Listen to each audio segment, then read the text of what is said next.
In the mountain villages of Nagano Prefecture, there are women in their 70s who have skin that dermatologists in American clinics quietly cannot explain. Not smooth in the way of filler or the tight shine of a recent procedure, smooth in the way of someone who never accumulated the damage in the first place.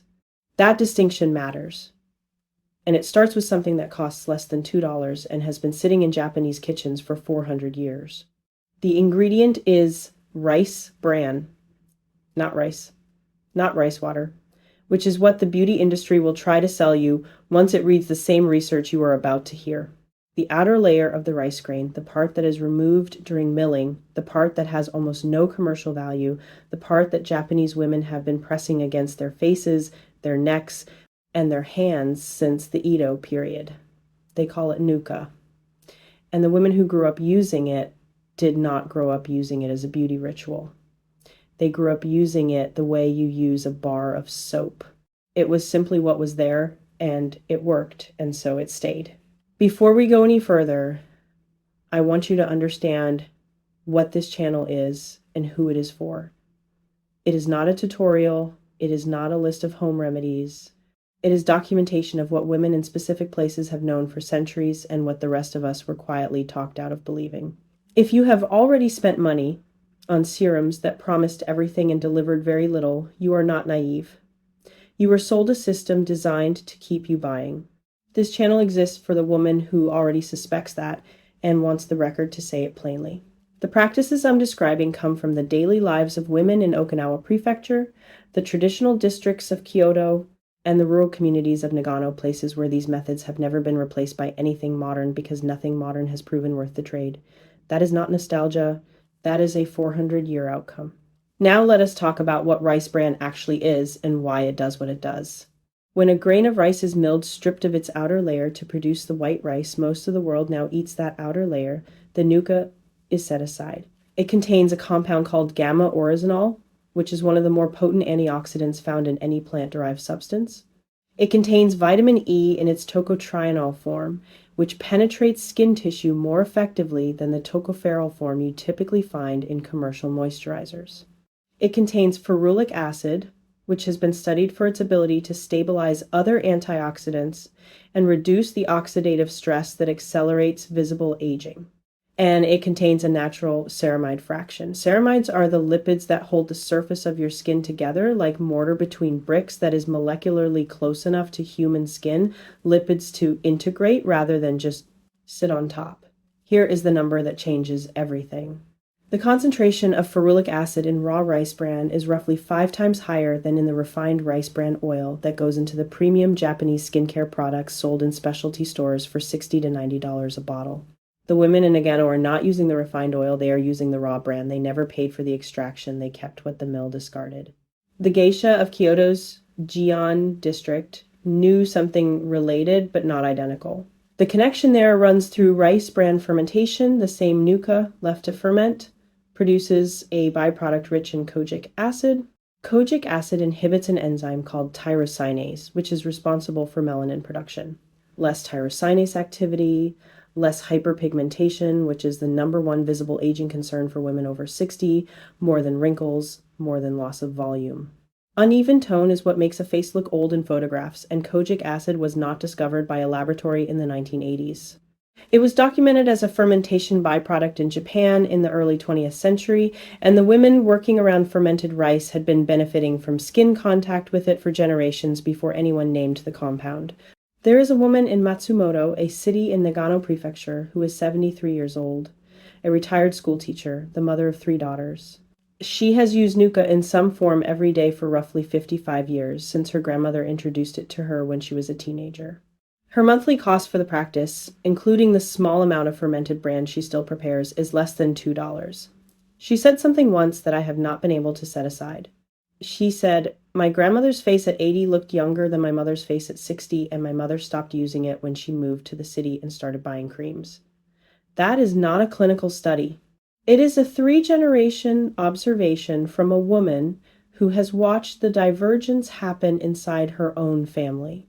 Now I want to show you the other side of that story, because it did not happen by accident. In 1938, the United States passed the Federal Food, Drug, and Cosmetic Act. Among other things, it gave the FDA authority over cosmetics, but in a way that has never required cosmetic ingredients to be approved before they go into products. The manufacturer decides what is safe. The FDA reacts after the fact, if at all.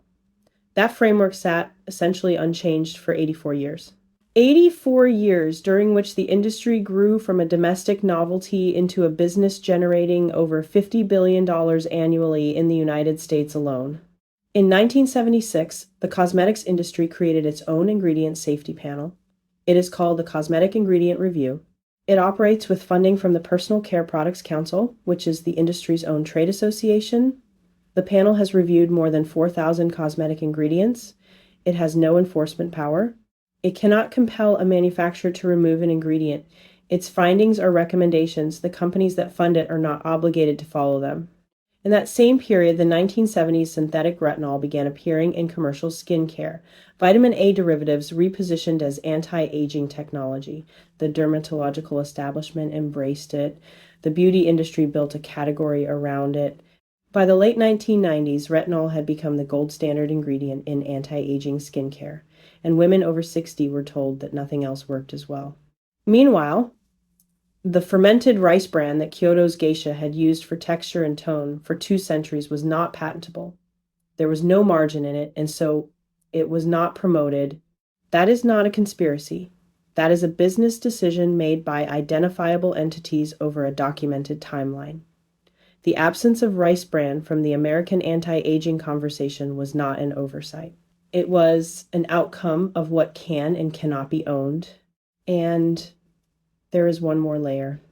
Synthetic fragrance. In the United States, every ingredient in a cosmetic must be listed on the label except fragrance. Fragrance appears as a single word and can legally contain hundreds of undisclosed compounds, preservatives, stabilizers, solvents. This standard was challenged and significantly restricted in the European Union in 2003. It has not been meaningfully restricted in the United States. A cream marketed to women over 60 for sensitive, thinning skin may contain a fragrance blend that includes compounds with known endocrine-disrupting properties, and the label will say only fragrance. Not because the manufacturer forgot to list them, because the law does not require it. The women in Nagano are not using fragrance, they are using grain. Let us return to what that grain actually does over time, because the mechanism matters for understanding why this is not simply a cultural preference. The surface of aging skin loses ceramides. This is not a marketing claim, it is a documented physiological process. After 50, the skin's ability to produce its own ceramides declines measurably, and the barrier function of the skin degrades. Water escapes more easily. Environmental irritants penetrate more easily. The skin becomes reactive, sensitive, and dull in a way that no amount of topical hydration fully corrects unless the barrier itself is being rebuilt, not just wet down. Nuka applied to the skin does not just deposit moisture. The ceramide fraction in rice bran, particularly in the fermented form, contributes to barrier repair at the structural level. This is different from applying a film that traps moisture. It is more like supplying the material the skin would have made on its own 20 years ago. The distinction is between a patch and a repair.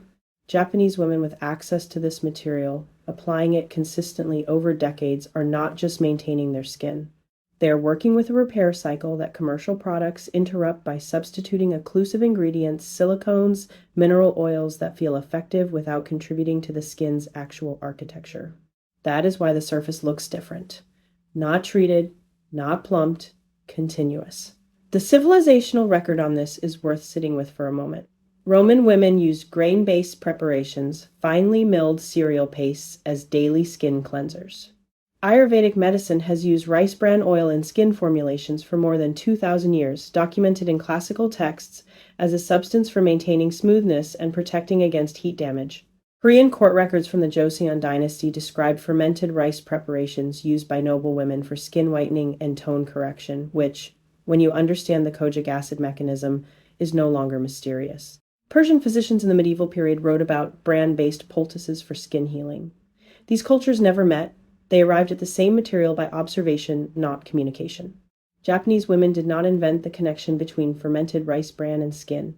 They simply never stopped using it. That is the distinction that matters, not discovery, continuity.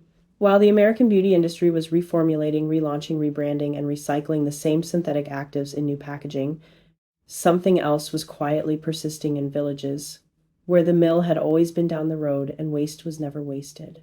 That persistence is not quaint. It is a 400-year controlled study with no corporate sponsor and no reason to lie.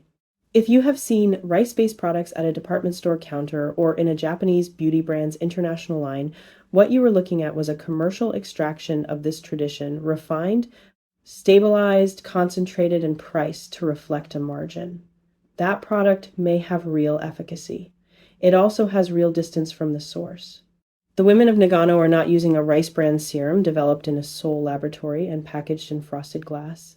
They are using what comes off the grain. The simplicity is not a limitation. The simplicity is the point. If this is the first time you have watched this channel, I want you to know that the woman this is made for is not easily impressed. She has read labels, she has tried things, she knows the difference between a brand that borrows Japanese imagery to sell a concept and a practice that has been continuous in the same region for 4 centuries. If that description fits you, then you already understand why this channel exists and why the conversation it is trying to have is different from what the beauty aisle has been offering you. What was the first beauty product you remember a grandmother or an older woman in your family using? Not something she bought at a counter, something she made, or something she found. Leave it in the comments and tell me where she was from. It does not have to be Japanese. The pattern shows up everywhere, and the comments on this channel have become a kind of archive I was not expecting. And I want to ask you something more personal. Is there a woman in your life, a mother, a grandmother, an aunt, whose skin you remember as remarkable, and you never asked why? Because the women who knew have mostly stopped being asked, and there is still time to ask. If you are the kind of woman who believes that real knowledge has been quietly pushed aside to protect someone else's profit, you already know what to do. In the next video, I am going to take you into something the Kyoto geisha districts documented and the American spa industry borrowed, renamed, and stripped of the one ingredient that made it work. That ingredient was never put back. The year the substitution happened was 1981, and the company that made the decision had revenues of $400 million. The skin on your neck may be paying for it now.